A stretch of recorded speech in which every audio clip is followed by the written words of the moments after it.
गंदगी तो दिखाई देती है कि निकल रही है,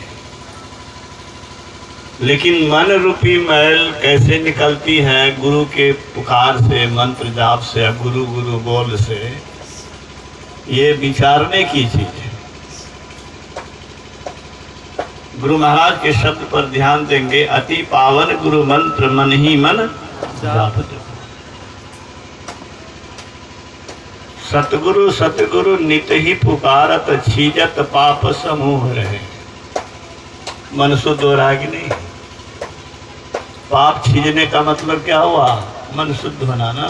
पापे तो मन का मैल है, तो मन का मैल कैसे दूर होगा? मंत्र जाप से। गुरु जाप मानस ध्यान मानस कीजिए, दृढ़ साध कर मजबूती से कीजिए। कपड़े की सफाई, देह की सफाई, मुंह की सफाई तक खूब करते हैं। इस मुर्दे शरीर की सफाई खूब करते हैं। इसको चमकाने की खूब कोशिश करते हैं। एलोवेरा लगाते हैं, क्या नहीं लगाते।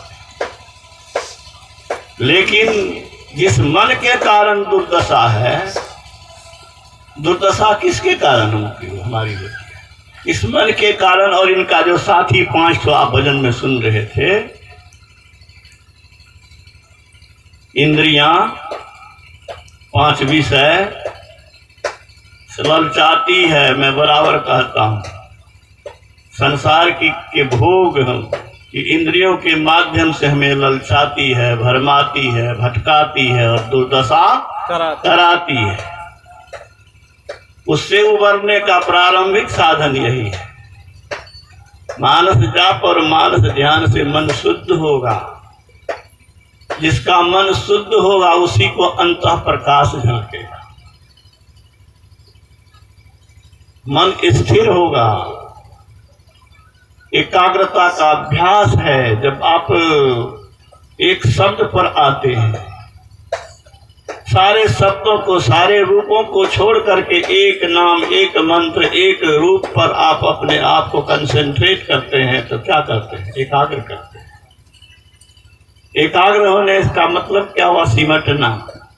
सिमटना का मतलब ऊर्ध्वगमन हुआ। गुरु महाराज उदाहरण देते थे कि अनाज पसरा हुआ है। देहात में उनका प्रवचन ज्यादा होता था ना। देहाती लोग ही ज्यादा उनके प्रवचन में आते थे। पढ़े लिखे लोग तो बाद में आने लगे। तो अन्न का देते थे उदाहरण। अन्न को समेटा जाता है तो अन्न की ऊंचाई बढ़ जाती है। पसर गया, ढेरी देखिए इतना बड़ा हो गया। ऐसे ही हमारी वृत्तियां जो इंद्रियों के माध्यम से बिखरी हुई है, इसका सिमटाव अगर करें। गुरु महाराज ने कहा, बाएं आंख की धार कीड़ा और दाएं की पिंगला है, बीच में सुसुमना है। मध्य में वृत्ति दृष्टि को रख करके जप करना श्रेष्ठ है। वैसे भी लोग जप करते हैं, लेकिन जप करना श्रेष्ठ गुरु महाराज ने बताया। मैं पृष्ठ नंबर नहीं बोल रहा हूं, लेकिन मेरे पास पृष्ठ भी है किस पुस्तक में और किस पृष्ठ में। कुछ लोग को ये मन में है, होता है कि जप के समय ये आज्ञा चक्र में मन को, दृष्टि को कैसे ठहरा है।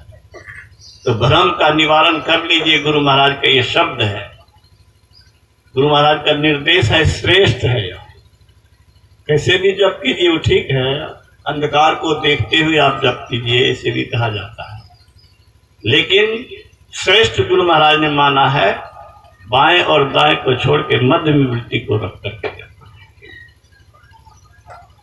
तो जप से अंतःकरण की शुद्धि होगी, मन की शुद्धि होगी, सिमटाव होगा। और फिर जिनको हम पुकार रहे हैं उनकी कृपा भी होगी ना।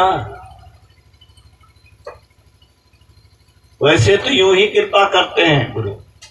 कृपा सिंधु नर रूप हरि। कृपा और दया लोग सब एक ही समझते हैं, लेकिन कृपा और दया में अंतर है।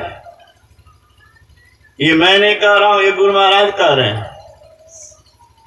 गुरु महाराज के प्रवचन को पढ़ेंगे तो आपको मिलेगा उसमें जैसे सूर्य से स्वाभाविक रूप से प्रकाश निकलता रहता है, ऐसे ही गुरु कृपालु होते हैं। मतलब आपके प्रयास की जरूरत नहीं है, तब भी वो कृपा करें। इसके विपरीत दया है। गुरु महाराज ने क्या कहा? इसके विपरीत दया है। मतलब कुछ करिए, आप याद कीजिए तो दया। तो हम दया के पात्र बनेंगे, कृपा के पात्र तो हैं ही। उनकी विशेष हमें भी तो लगन हो, हमें भी तो चाहना हो। जिसको चाहना ही नहीं उसको देना क्या? तो गुरु महाराज ने लिखा है, जो परम विरही भक्त। कौन? परम विरही। एक तो विरही समझिए क्या हुआ। विरही का मतलब क्या होता है? विरह वेदना क्या है? मिले बिना रहा नहीं, चैन नहीं, मिले बिना चैन नहीं।